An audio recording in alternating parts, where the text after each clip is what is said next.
और काव्यधारी अर्जुन अस्त्र शास्त्र को एक पोटली में बांध देते हैं।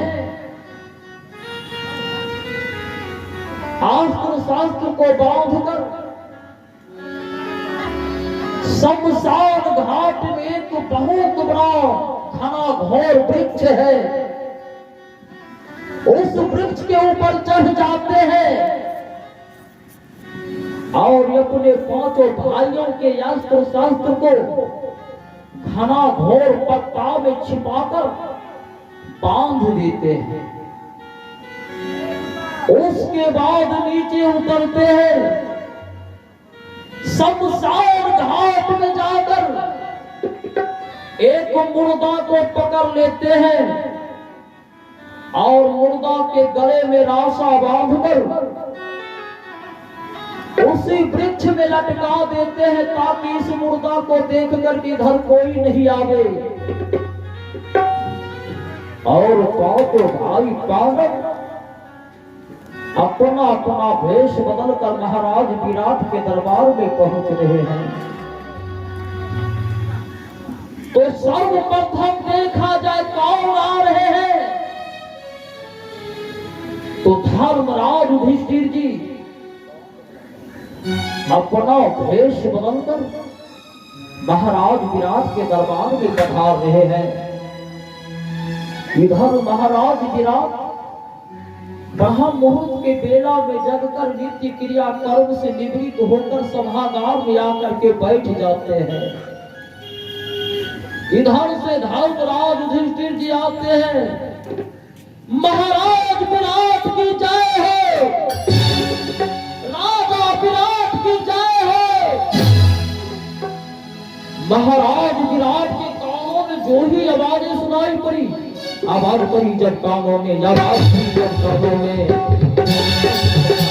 आवाज पड़ी जब कानों में, आवाज पड़ी जब कानों में, आवाज पड़ी जब कानों में, आवाज पड़ी जब कानों में, आवाज पड़ी जब कानों में, आवाज पड़ी जब कानों में, आवाज पड़ी जब कानों में, आवाज पड़ी जब कानों में, आवाज पड़ी जब कानों में, आवाज पड़ी जब कानों में, आवाज पड़ी जब कानों में। अरे आवाज पड़ी जब कानों में तो दौड़ गए तत्काल। अरे आवाज पड़ी जब कानों में तो दौड़ गए तत्काल। महाराज विराट दौड़ जाते हैं और धर्मराज युधिष्ठिर जी से कहते कि तुम कौन हो, सुबह सुबह कहां से चले आ रहे हो। धर्मराज युधिष्ठिर जी कहते कि हे महाराज, हम धर्मराज युधिष्ठिर जी का नौकर हूं, मेरा नाम कंक है। हम धर्मराज युधिष्ठिर जी के साथ में रहकर उनके जूठे गलास को धोने का काम किया करते थे और पासा खेल खेल कर महाराज का दिल बहलाया करता था, बहलाया करता था। अब तो वे रहे नहीं, ना जाने एक वर्ष की आस बुझाने के लिए कहां चले गए हैं। हमें तो कुछ भी मालूम नहीं है महाराज। हमें पता चली है कि आप पांडवों के शुभ चिंतक हैं, इसीलिए हम आपके शरण में चले आए हैं महाराज। महाराज विराट को दया देते हैं। महाराज विराट मन ही मन सोच रहे हैं कि बाप रे बाप, जब यह कंक धर्मराज युधिष्ठिर जी के साथ में रहने वाला है तो जरूर धर्मराज युधिष्ठिर का गुण इसके अंदर में होगा। उसी समय महाराज विराट धर्मराज युधिष्ठिर जी से कहते कि कंक, चलो आज से तुम मेरे यहाँ रह जाओ।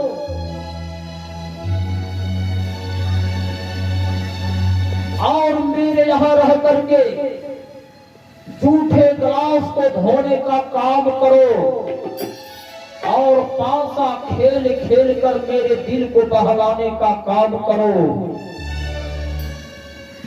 तो हाँ बाबू, समय का माल जब लगता है, रुपया पैसा काम करने वाला नहीं होता है। गोली का माल, तलवार भाला का माल, हम और आप दौलत के पैसे के बल पर बड़े बड़े डॉक्टरों से इलाज करवा लेते हैं, लेकिन जिस मानव के ऊपर समय का मार लग जाता है बाबूजी, वह संभल नहीं पाता है। परमात्मा दो ही समय हंसता है, जिस समय परमात्मा एक दूसरे को दुख देता है। जब दुख देता है तो समाज के लोग चाहता है कि चंदा चुट्टी कर करके इसका इलाज करा दे। उस समय में परमात्मा ठहाका मार मार कर हंसता है, रे मूर्ख, लगाओ अपने पावर, क्योंकि इसे दुख मैंने दिया है। और जिस समय परमात्मा जब देने लगता है तो छप्पर फाड़ करके देता है। उस समय में यदि हम और आप चाहते हैं कि इसके धन को हड़प ले, तो उस समय में परमात्मा ठहाका मार करके हंसता है। ले कितना लोगे, लेकिन कर्म का फल भोगना होगा।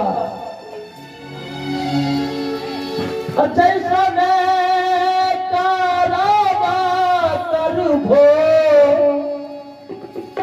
वैसने फल पैबो हमरे बाबूजी। गमछी हमारा देह पर रहबे करै छै, देखिए लियो कि नहीं। करमा धरामा दैता सा हमरे बाबूजी,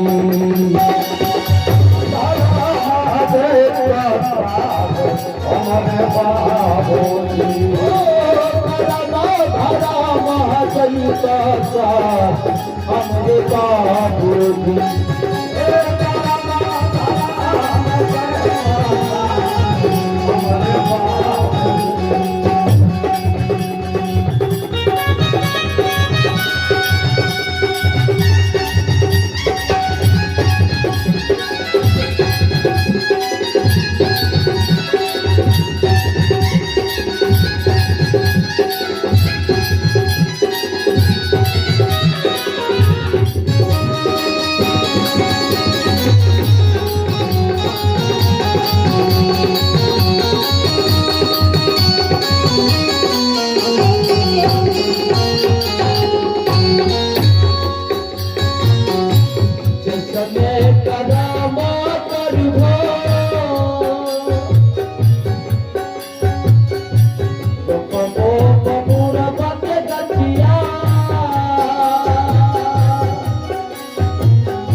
बाबूजी वैसा ने पाया पैसे हमरे बाबूजी काला भरा हमारा जैसा हमरे बाबूजी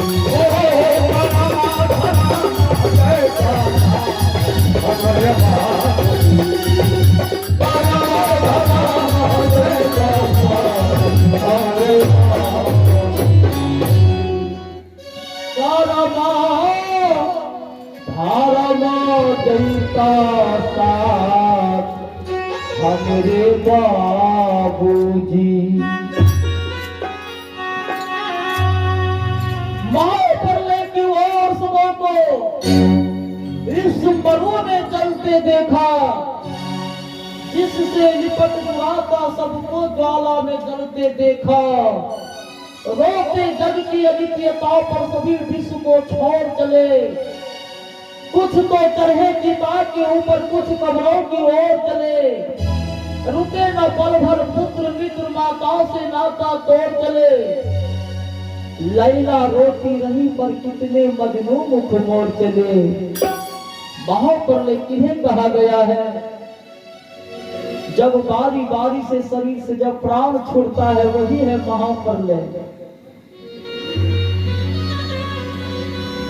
सिकंदर सम्राट पूरे विश्व पर अधिकार जमा लिया था। जब सिकंदर सम्राट को लगने लगा कि अब हम दुनिया में बच नहीं पाएंगे, अपनी मां से मिल नहीं पाएंगे, तो सिकंदर सम्राट ने अपने हित मित्र सगा संबंधी से निवेदन किया कि बाबूजी अब हम अपनी मां से मिल नहीं पाएंगे। जब हम शरीर को छोड़ेंगे तो मेरे पार्थिव शरीर को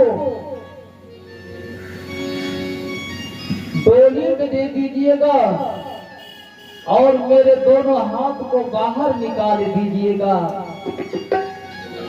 ताकि संसार के लोग जब देखेंगे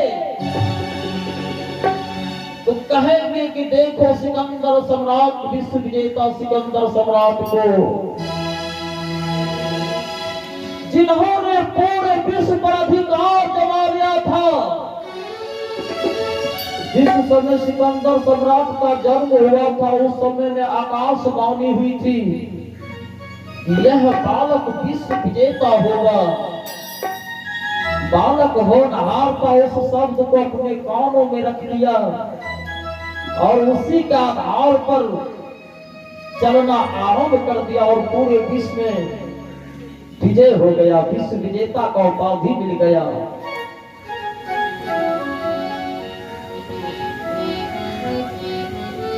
बात क्या है आदमी से जल रहा है आदमी, बात क्या है आदमी से जल रहा है आदमी।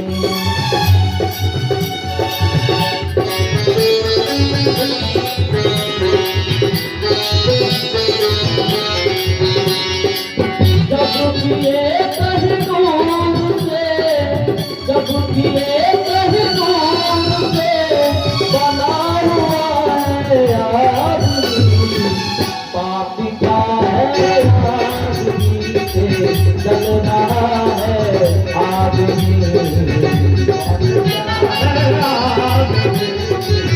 जल रहा है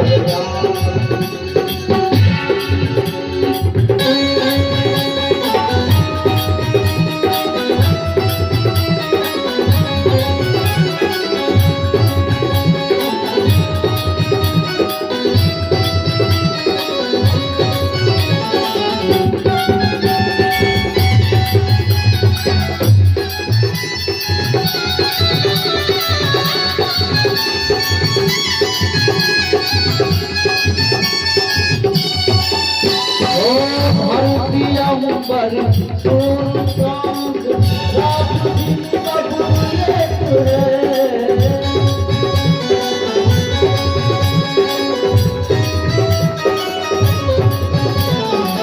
धरती अंबर चांद सूरज रात दिन सब एक है।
आदमी। आज जितना दुखी अपने बेटे से नहीं है, बेटा यदि परीक्षा में फेल हो जाता है उतना दुख नहीं है। यदि पड़ोसी की बेटा परीक्षा में पास हो गया है, जितना दुखी एक दूसरे के बेटा को खुशी को देख करके हो रहा है, उतना दुखी अपने बेटे के फेल होने पर नहीं हो रहा है। इसीलिए कहा गया है सज्जनों, जो एक दूसरे के खुशी में खुश होते हैं, जो एक दूसरे के दुख में सम्मिलित होते हैं, वही मानवता का परिचय है। यदि आपके पास कुछ नहीं है, कोई बगल में भूखे मर रहा है, बीमार पड़े हुए हैं, यदि आपके पास कुछ नहीं है तो कम से कम बोल चाल करके भी तो मदद करिए। सच्चा धनवान वही है, सच्चा धनवान वही है बाबूजी, जो गरीब गुरबा के पिताजी का श्राद्ध करवा देता है, धन को शुभ कार्यों में खर्च कर देता है, जो गरीब की बेटी का विवाह करवा देता है अपने पैसा से, वही सच्चे धनवान है। ये नहीं कि 10-10 बीघा जमीन है, 2-2 3 स्कॉर्पियो बोलेरो है और पैसा की कमी नहीं है, गरीब लोग मर रहे हैं। कितने गरीब लोग अपनी बेटी का विवाह नहीं कर पाते हैं, बेचारी बेटी किसी के साथ भाग जाती है। इससे क्या होता है कि समाज का बदनामी होता है बाबूजी। यदि भगवान आपको दिया है तो कम से कम इतना काम जरूर कीजिए, धन को शुभ कार्यों में खर्च कीजिए, यही धन सार्थक होगा। यदि आप चले भी जाइएगा तो आपका नाम दुनिया में रह जाएगा। तो हम सुना रहे थे धर्मराज युधिष्ठिर जी महाराज विराट के यहाँ रहकर झूठे गलास धोने का काम में लग जाते हैं और पासा खेल करके महाराज विराट के दिल को बहलाने का काम किया करते थे। अब देखा जाए महाराज विराट के दरबार में कौन आ रहे हैं, तो महाराज द्रौपदी घूंघट मारे हुए एक टोकरी में श्रृंगार सजाने संवारने की सामान लेकर महाराज विराट के दरबार में चले आ रहे हैं। महाराज विराट की जय हो, राजा विराट की जय हो। महाराज विराट कहते करे, यह औरत इतनी बड़ी रात्रि में कहां से कैसे चली आ रही है, अभी तो सवेरा भी नहीं हुआ है। महाराज विराट कहते कि तुम कौन हो, कहां से कैसे चली आ रही हो। महारानी द्रौपदी कहते कि मालिक, हम महारानी द्रौपदी का दासी है, हम महारानी द्रौपदी के साथ में रहकर उनके श्रृंगार सजाने संवारने का काम क्या करती थी। ना जाने महारानी द्रौपदी हमें छोड़ करके कहां चली गई, हमें तो कुछ भी मालूम नहीं है। पता चला है कि आप पांडवों की शुभ चिंतक हैं, इसीलिए हम आपके शरण में आ गई हूं। महाराज विराट को घोर आनंद हुआ, खुशी भी हुआ कि बाप रे बाप, साक्षात महारानी द्रौपदी का श्रृंगार सजाने संवारने का काम करने वाली दासी, तो जरूर इसके अंदर में श्रृंगार सजाने संवारने में महारत हासिल होगा। महाराज विराट कहते कि तुम्हारा नाम क्या है। महारानी द्रौपदी कहते कि मालिक मेरा नाम शेरेंद्री है। महाराज विराट कहते कि शेरेंद्री आज से तुम मेरे यहाँ रह जाओ और हमारी धर्म पत्नी सुदेशना का श्रृंगार सजाने और संवारने के काम में लग जाओ। उसके बाद देखा जाए कौन आ रहा है। तुम महाबली भीम अपने कंधे पर लंगोटा लहराता हुआ हाथी के तरह घूमता हुआ तुम पी के वो लाल बढ़ा।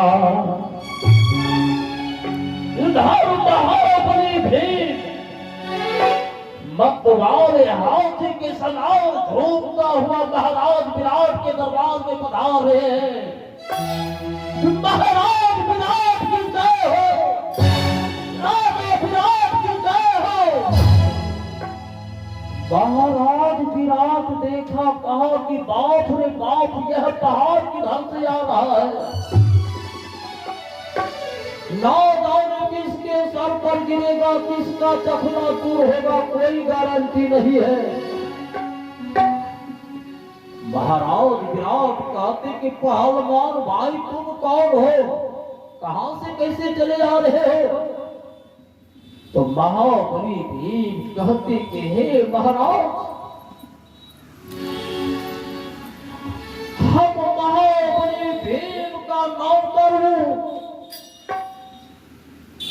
हम महाबली भीम के साथ में रहकर जोर आजमाइश करने का काम क्या करता था, लेकिन अब तो रहे नहीं। ना जाने एक वर्ष अज्ञातवास गुजारने के लिए कहां निकल पड़े हैं, कोई गारंटी नहीं है, कोई मालूम नहीं है। पता चला है कि आप पांडवों के शुभ चिंतक है, इसीलिए हम आपके पास चले आए हैं। दुर्योधन ने हमें खाने पीने में कमी कर दिया है, इसीलिए हम आपके शरण में आ गए हैं। मालिक महाराज विराट कहते कि पहलवान भाई सो तुम्हारा कितना खुराक है जो कि दुर्योधन ने खाने पीने में कमी कर दिया है।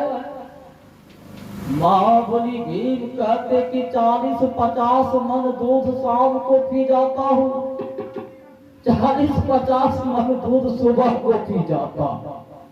महाराज विराट कहते कि तब दुर्योधन निकाल दिया था। जितना में सैनिक का भरण पोषण हो जाएगा, उतना तुम अकेले अपने पेटे में बांध कर लोगे, तब तो भूखने मर जाएगा। अरे पहलवान कम से कम कितना में काम चल जाएगा। महाबली भीम कहते कि 10-20 मन शाम को, 10-20 मन यदि सुबह को मिल जाएगा ना, इससे भी हम काम चला लेंगे। महाराज विराट कहते कि पहलवान तुम्हारा नाम क्या है, तुम्हारा काम क्या है। पहलवान ये करना जानते हो कि पहलवानी के अतिरिक्त कोई और भी काम जानते हो। महाबली भीम कहते कि मालिक मेरा नाम पल्लव है, हम पहलवानी के अतिरिक्त भोजन भी बहुत ही सुंदर बनाता हूँ। महाबली भीम के वचन सुन करके महाराज विराट को गदगद हो जाते हैं। परमात्मा को लाख लाख धन्यवाद देते हैं कि हे भगवान, यहाँ पर एक तीर में 2 शिकार हो रहा है। महाराज विराट कहते कि पल्लव आज से तुम मेरे यहाँ रह जाओ और मेरे यहाँ रह करके गौशाला का भी देख रेख करो, पाठशाला का भी देख रेख करो और भोजन बनाने का भी काम करो। उसके बाद देखा जाए कौन आ रहे हैं। तो नकुल और सहदेव दोनों भाई हाथ में रस्सी और लाठी लिए हुए आ रहे हैं।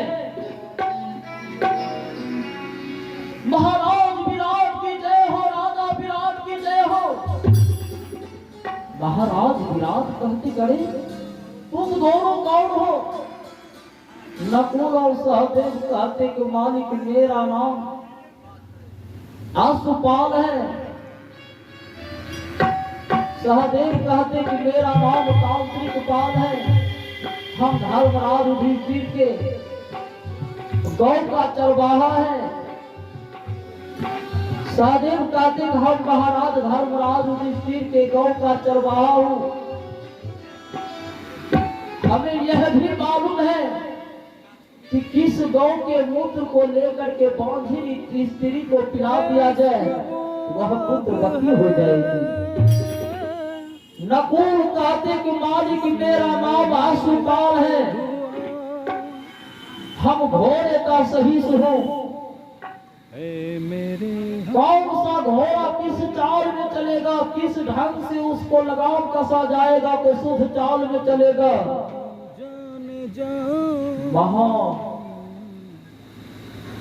महाराज विराट मन में विचार करते हैं कि बाप रे बाप मेरे पास तो गौ की कमी नहीं है।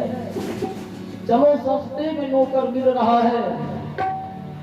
महाराज विराट कहते कि तांत्रिक पाल अशुपाल तुम दोनों आज से मेरे यहाँ रह करके गौ का देखभाल करो, अश्व का देखभाल करो।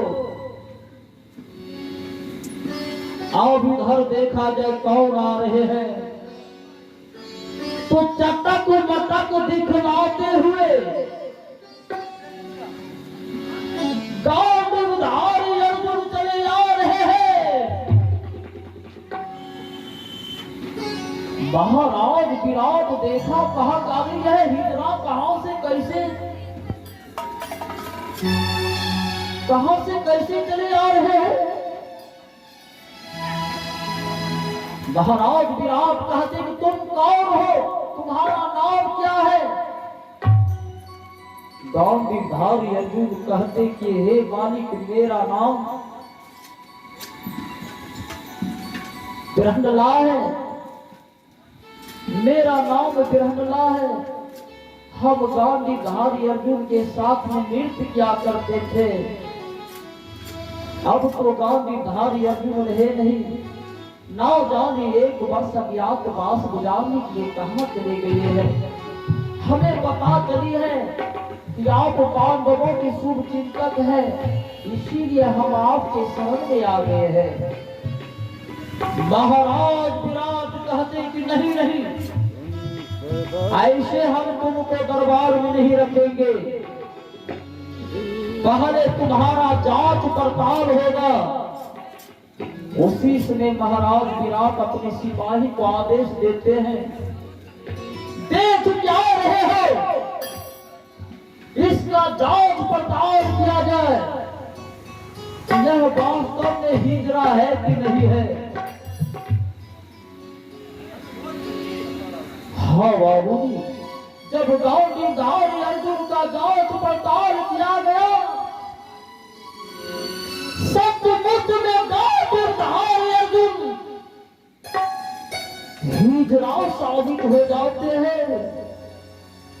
इधर पता चला धर्मराज युधिष्ठिर को, धर्मराज युधिष्ठिर को रो पड़ते हैं कि हे महादेव, ना जाने मेरा अर्जुन हिजरा कैसे हो गया है। इधर महारानी द्रौपदी रो रही है, इधर महाबली भीम रो रहे हैं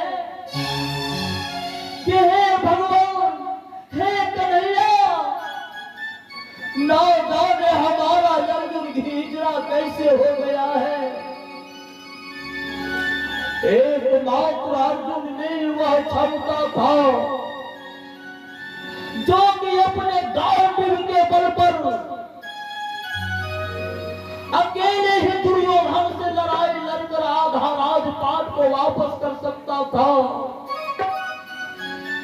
न जाने हमारा अर्जुन हिजरा कैसे हो गया है। इधर चारों भाई महारानी द्रौपदी अपने आंखों का सुधार बहा रहे हैं। अरे नीर नैनों से क्षमा क्षम बह चला, नीर नैनों से क्षमा क्षम बह चला, नीर नैनों से क्षमा क्षम बह चला, क्षमा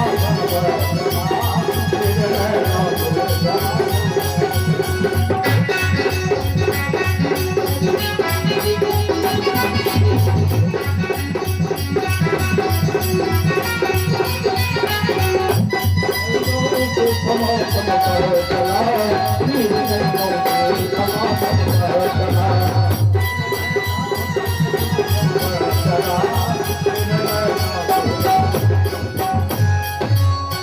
इधर पांचों भाई, इधर चारों भाई, महारानी द्रौपदी अपने आंखों से बूंद बूंद आंसू बहा रहे हैं।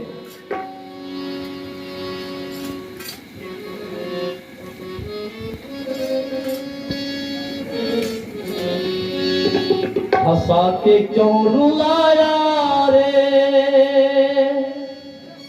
रुलाया रे कन्हैया, ठाकुर मेरे, ठाकुर मेरे, ठाकुर मेरे, ठाकुर मेरे, हंसा के क्यों रुलाया रे,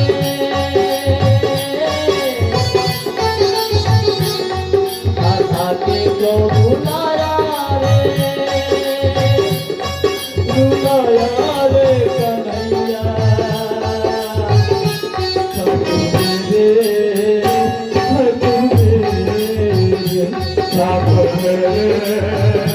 ठाकुर मेरे।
गई है मुझसे बातें, रूठ गई है मुझसे बातें, हंसा दे रे कन्हैया,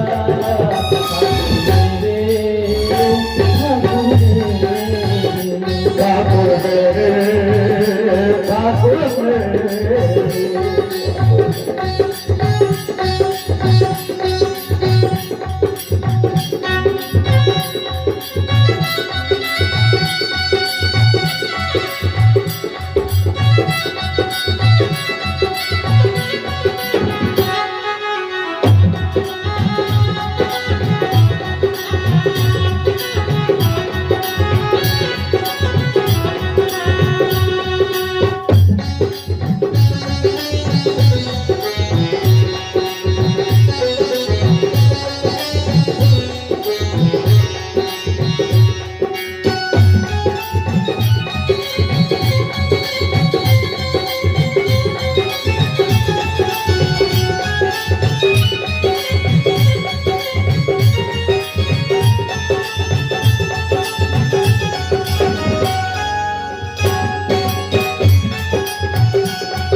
यह है विजय यादव गोगरी, विजय यादव गोगरी जमालपुर यशी उसरी, विजय यादव गोगरी जमालपुर उसरी।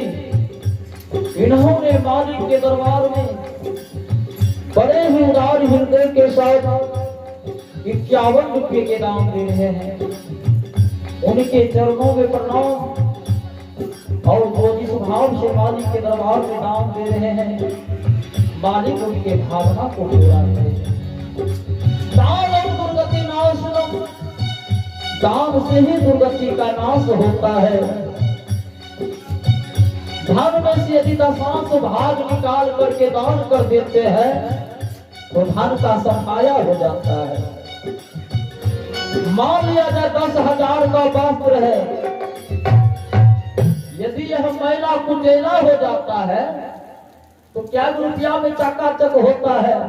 तो मात्र 10 रुपया में 10 रुपया का साबुन लाते हैं, उसको पानी में घोलते हैं, वस्त्र को उसमें डालते हैं, 20 मिनट के बाद वस्त्र को निकालते हैं, खींचते हैं, फलाते हैं, फिर से चकाचक हो जाते हैं। उसी तरह धन में से 10 भाग निकाल कर दान देने से धन की सफाई हो जाती है। जब यहाँ से जाओगे तो अंत में पछताना पड़ जाएगा कि भगवान के दरबार में तो गए लेकिन ये कोई रुपया दान नहीं किए। एगो सेठ जी रहे, महाकंजूस रहते,